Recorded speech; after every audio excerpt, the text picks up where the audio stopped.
Today, cash. Wake up. It's the antidote to digital dystopia.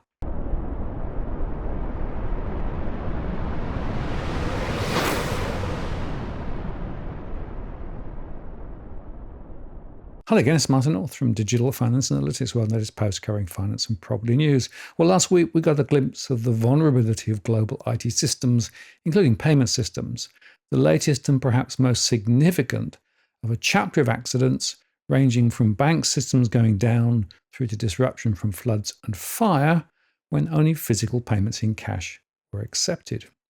US cybersecurity firm CrowdStrike said that it was responsible for the mayhem which started on Friday after sending a defective update to machines running Microsoft's apps. Microsoft suggests customers try rebooting their computers 15 times to resolve the issue. The IT outage prompted federal politician Bob Catter to demand cash remains in circulation amid the danger of relying on digital technology. This is a wake-up call. The risks associated with a cashless society are too high for us to pay, Mr. Catter said. Australia actually is at the acute end of a scenario playing out in many countries around the world. The subject is emotive. While the use of banknotes for transactions is down, hoarding of paper money is up, according to the RBA, as people look for safeguards against payment system outages and natural disasters.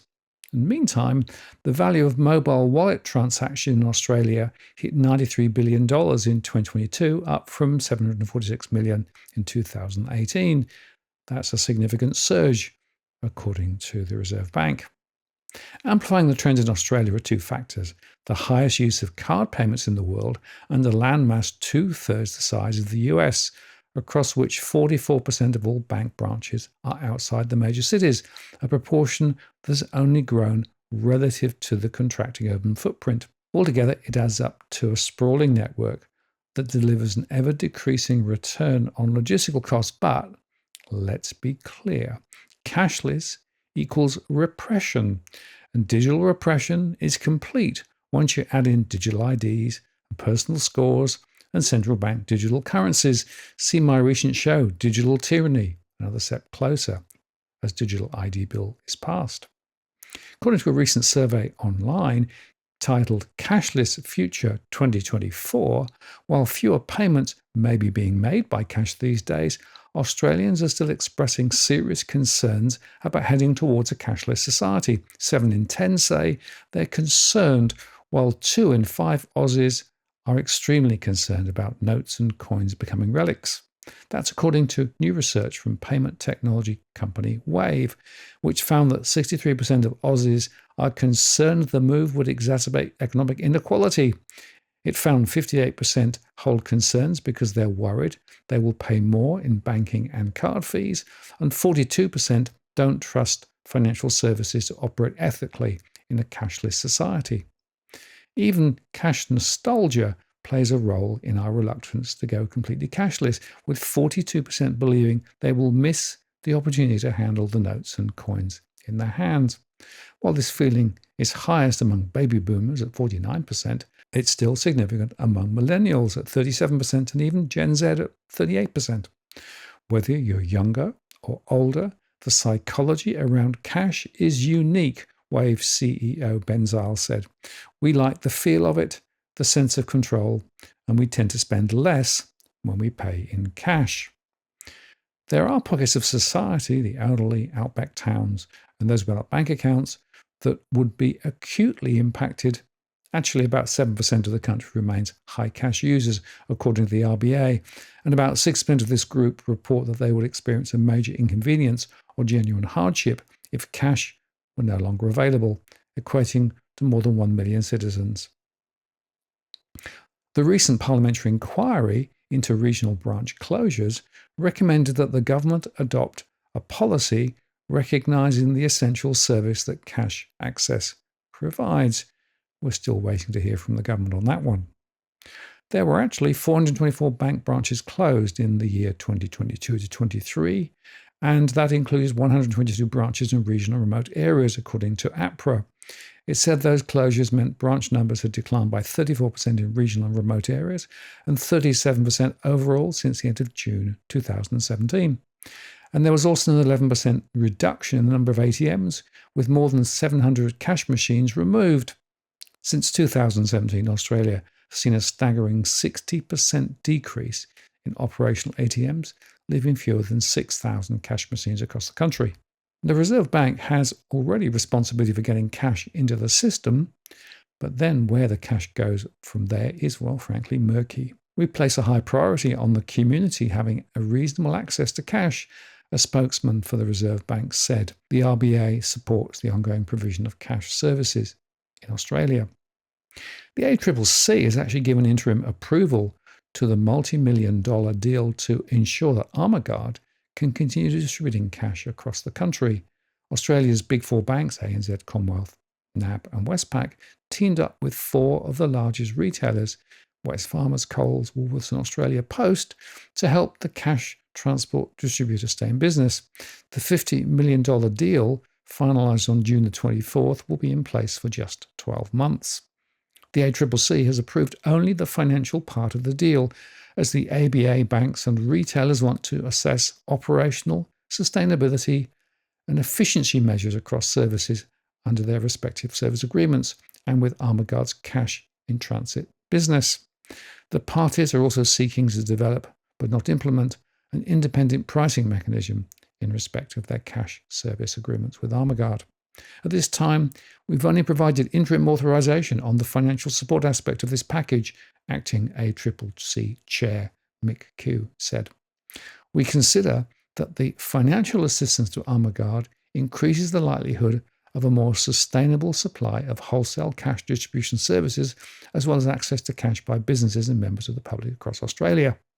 In fact, the ACCC is calling for submissions about the operational sustainability and efficiency measures and the independent pricing mechanism aspects by July the 24th. Significantly, even people who don't use cash can be concerned about moving towards a cashless society for reasons including privacy concerns, security risks, and dependency on technology. This includes concerns about their transaction data being tracked and analysed by corporations or government agencies, and digital payment systems can sometimes be vulnerable to technology outage, hacking or fraud. In fact, a recent report said concerns about technological glitches, network outages or power failures could lead to worries about being unable to make payments in the absence of cash. Which brings us right back to CrowdStrike. Businesses are still cleaning up the mess created by deploying a software update with a defect. It's not a malicious cyber attack. The outage, which hit many well-known firms on Windows PCs, including Jetstar, after thousands of people were left stranded by 150 flight cancellations, Jetstar says while its IT systems had returned to normal, there are some continued impacts which may affect some flights. Other terminals and airports around the nation are operating normally with slight congestion. Supermarkets were back online on Saturday after some shoppers were forced to abandon trolleys full of goods during the outage. Woolworths and Coles both said all stores were open operational on Saturday, but warned some checkouts were still unavailable. Online and delivery services are still impacted, with orders made on Friday likely to take some time to be completed. Home Affairs Minister Claire O'Neill said on Saturday the outage was likely the largest in history, but the focus now was on making sure all businesses were back up and running. Ms O'Neill asked Australians to be patient as services came back to normal. Don't take this out on the staff at your supermarket if you have to wait a little bit longer. It's absolutely not their fault, she said. Ms O'Neill also warned scammers were taking advantage of the outage to target Australians' businesses with phishing emails, texts and calls. Some emails pretending to be Microsoft or CrowdStrike are being sent asking Australians to send bank or personal details to access a software reboot. And the perils of a cashless society were exposed more broadly worldwide as the technology blunder triggered the world's biggest IT meltdown. Britain, too, is fast becoming a cashless society, with an estimated 25 million of those over 16 to 45 saying they do not take their wallets with them when heading out.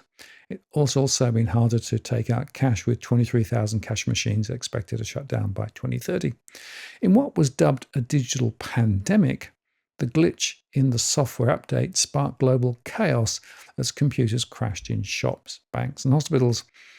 Train ticket machines seized up, GP surgeries were forced to cancel appointments, and planes were grounded in multiple countries.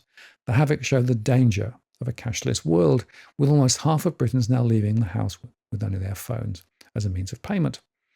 Chris Dimitris, a cybersecurity expert at IT association Ithaca, said this incident is a clear example of what could be termed a digital pandemic, a single point of failure impacting millions of lives globally. Experts say the disruption was on the scale expected from the Y2K millennium bug. That's a computer meltdown forecast as the year changed from 1999 to 2000, which actually never materialized. Troy Hunt, a security consultant, said, I don't think it's too early to call it the largest IT outage in history. This is basically what we were all worried about with Y2K, except it actually happened this time. Both China and Russia claimed to have been unaffected, with Moscow boasting of its increased self-sufficiency. Some office workers shared jokes about their working week ending early, posting on social media, "Happy weekend, thank you, Microsoft." But the instant collapse of Microsoft Windows, the most popular operating system in the world, prompted warnings that Britain could be woefully unprepared if there was a major cyber attack. Experts said it was a wake-up call because if hostile nations ever inflicted a well-planned IT assault, the consequences could be far worse. Dennis Reed, director of the Silver Voices campaign group, which represents older people, said, "It's extremely worrying. This should be a big warning for the government. Obviously, it has affected older people, particularly not just with the cash side of things, but GP appointments and everything else. If people can't pay because they can't use their phone, then when systems go down, and they always will, people won't be able to access vital services, food, and the essentials of life. With this ever more digital society, we are reliant on it all working, but we have no control over it. We're putting all our eggs in one basket. The future security of the nation is in danger." And Martin Quinn, campaign director at Payment Choice Alliance, told the Daily Telegraph, with IT outages happening now at an alarming regularity, business should be mindful of only taking card payments. However, many supermarkets prefer to have self-service card-only tills, which makes cash users feel like second-class citizens. A concerted effort is needed to return to using and accepting cash, because cash never crashes. Campaigners say that the chaos caused by the global IT outage last week underlies the risks of moving towards the cashless society. There will always be outages, said Ron DeLelvo, the PCA's chair, but if there is no alternative, then the whole thing can collapse around you. In fact, cash payments increased for the first time in a decade last year, according to UK Finance, which represents the banks. The number of people who never use cash, usually less than once a month, reached 23.1 million in 2021, but declined to 21.6 million last year. UK Finance said that there was definitely still a place for cash. It's up to individual businesses, but we think it's good to give people a choice. Most businesses still do offer cash. And the GMB union said that the outage reinforced what it has been saying for years, that cash is a vital part of how our communities work. When you take cash out of the system, people have nothing to fall back on, impacting on how they do the everyday basics. Several smaller unrelated outages have also affected retailers this year. In March, McDonald's, Tesco, Sainsbury's and Greggs suffered problems with their payment systems. All of the outlets also accept cash. Interestingly, authorities in China and the US have fined businesses for not accepting cash, and perhaps the UK should have a law requiring all businesses to take cash. Martin Quinn, the campaign director of the PCA, said using cash allowed for anonymity. "We don't want our data sold on, and I don't want banks, credit card companies, and even online retailers to know every facet of my life," he said. "Budgeting by using cash is also easier for some," he added. "If you go out for a night and decide to spend £50, then I might wake up with a bit of shrapnel in my pockets. But if I'm in the pub and I'm just going tap, tap, tap, then the next morning I wake up and find I've gone into my overdraft." So the continued use of cash is critically important. And I find it really interesting that Sweden, one of the most cashless societies, has swung the other way, with guidance recently issued suggesting that people should maintain a float of cash just in case systems go down. there's a cyber attack or something worse. So, to be really, really clear, maintaining cash in the system is critical. It gives us more flexibility, more freedom, more options when things go wrong. And a cashless society is taking us directly into a dystopian future that we can avoid by keeping cash in the system. It's down to us to use it or lose it, but also campaign to make sure that governments around the world keep cash and put regulations in place to ensure that it stays. I'm Martin North from Digital Finance Analytics. Many thanks for watching, and I'll see you again next time.